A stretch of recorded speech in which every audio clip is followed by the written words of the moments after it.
Hi there, hope you're doing all right. It's been a while I've posted a video on this subject, and I thought it was important to continue on this.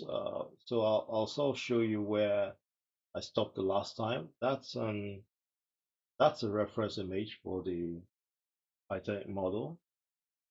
And so if I hide that, press H to hide. These are some of the stuff we worked on back then. That's a huge, mighty ship.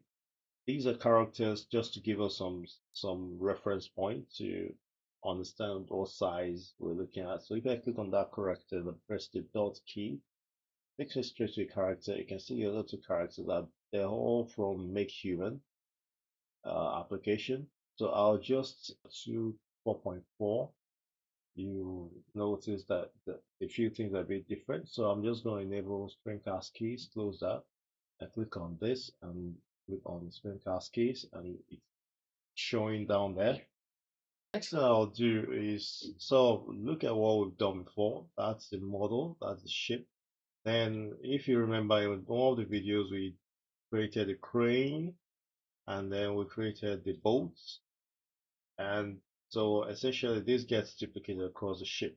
But if you remember as well, in the last video I talked about actually rendering this online. I'm just going to go online and get that out. And this is what it looks like online. It's loading. Give it some time. Essentially, based on what I said last time, what I do is I'll model a part of this and then I'll simply put it online using 3.js. So this is a 3.js scene. That's a text variable there. That's a text object there. So I can hold the Alt key and sort of use my left mouse to sort of navigate around this. So the ship is expected to load into the scene. Continue from this, what you eventually see here is that I have this boat there. In the 3.js scene, I get to sort of duplicate this across the ship. It makes more sense to also have specific values, specific dimensions, and then you can set them in the direct positions. Now, if you look down here, you see that there's a chair that we modeled in the past as well. I'm just going to click on the empty and drag the entire chair upwards. So ultimately, what we'll get to do is sort of put all these into the 3.js app and then sort of duplicate them across the entire environment. So what I'm going to do is now to the side view, press 3 to go to side view and close that, and then bring in the reference image and make that transparent. I'm just going to go down here, select it, click on that icon there, and then you can come here and change the opacity. Click on the opacity there, bring the opacity down. And what I'm trying to do is to match that image with the ship itself. So I'm just going to select that and press S to enlarge it a bit. Make sure it's exactly almost the same size and bring it down. I can see it's almost accurately the same size. I'll just press S again just to bring it in just a bit, and I'll keep it that way. So ultimately, that's how I want to shape the model to be. I'm just going to go to item here and location, lock that in for this, lock everything in. So I don't want it to move from its position. Or otherwise I could move it back and forth, but I don't want to resize it, so I could probably release the location. So I wouldn't want it to move across that or across that. So I can move it across the X or along the Y and Z. I can just move it back and forth like that, basically. So if I go again to the side, so what you look at, what you see here is that you can start putting some things in place. Ultimately, what I can start doing from here, if I press 3, is that I can start building up these layers. So what I could do is let's start with this. I'll just kill that and then start with it. That's a boat there. So you see that in the picture, right? The boats are not visible, so we can skip that for now, basically. Now let's investigate this point. So that sort of directly matches that. If I decide to hide the ship, yeah, hide the ship there, and sort of matches with this directly. So I'll press 3 again, and then make the ship visible. So what I want to do is sort of start to create certain things here. I'll press Enter make that invisible. T to make the panel left as well invisible. So I could click on this, hold shift and right click and press shift A, add a cube, and I can scroll that in, go into edit mode, wireframe, and G, and bring that up to that state. This is very rough, really, because I'm supposed to be pulling out of the ship eventually. But hopefully, the plan is probably we can connect to the ship or we can build a separate part of the ship. So I'm just going to try to pull this across to the end of the ship, see if it aligns. So I'm just going to select the vertices there and then press G, Y, because the green is Y. So I'm just going to press GY and drag it all the way to the end here. So in a sense, we're sort of building up that part, that layer there. And then you have other layers going up. In a way, you see that it's sort of curved in. But ideally, that's the right thing to do for us as well. But again, when we go to object mode and we look at this, this is where it is. It's sort of in the center of the shape itself, which makes sense. If I press Shift C, I'll go to center, and then I'll see whether it's actually properly centralized. Yeah, it's sort of properly centralized. So what I could do is split this long cube into two so I can start building the separate parts of the ship.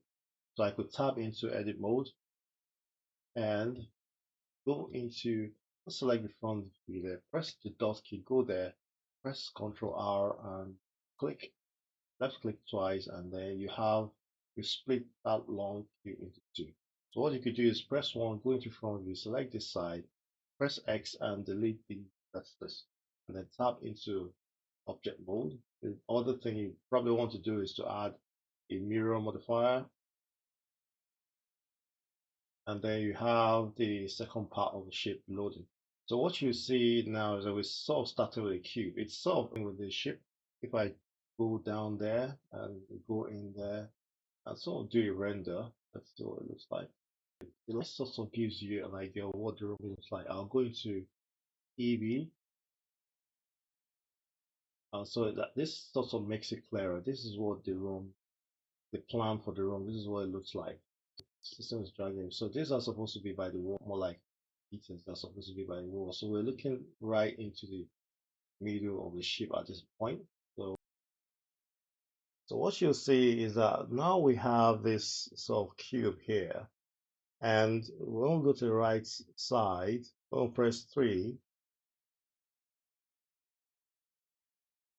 It takes us to what the ship looks like. So let's go into wireframe mode and see what it looks like. Press A or select that cube again and then see. So if you look at the windows, right, it sort of cuts into, sort of bring that cube down. So what we'll do first is to sort of go into edit mode and Control R and add a center and just bring that down, GZ, and bring that down. We'll bring it down to sort of take on those windows. And then what you realize that it's not exactly doing the same thing here. So we're going to have to do something a bit different here. So rather than bringing that down, what I'll do is I'll undo that, and then I'll select the bottom part of this cube. Then I'll raise it up, so GZ, go up.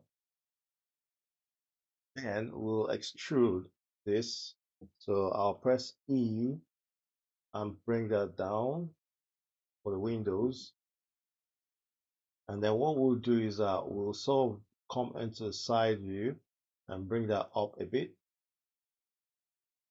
And on the right side as well, bring that up a bit. So what you have essentially is this, right? You have this cube, but it's sort of bent underneath, but it has this that's very horizontal. So you're sort of securing the top there, but sort of bending it below. Safe zone here. So I'm just going to go to side and see what else we need to do. So what we'll notice is that this bit still extends down here. So what I'll do is go into edit mode and select this. We'll probably do an extrusion here. So I'll press G twice to take it back down, and then I'll press EY and then to bring it out. That's an extra bit of this. Then I'll select this and take it down to that point there. But essentially, we're going to sort of add a few more edge loops here to sort of create that curve. But let's do it this way. The next thing I'm going to do is go to the end as well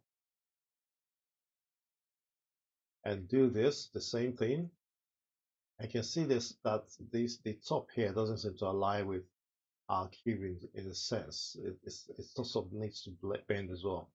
We'll probably need to bend that cube actually to sort of align with this. Because if we look at this, we have this top here and it sort of bends round until it gets to the back. Come here, Control R, create an edge loop, select the top there, bring it down that level, and Control R here as well.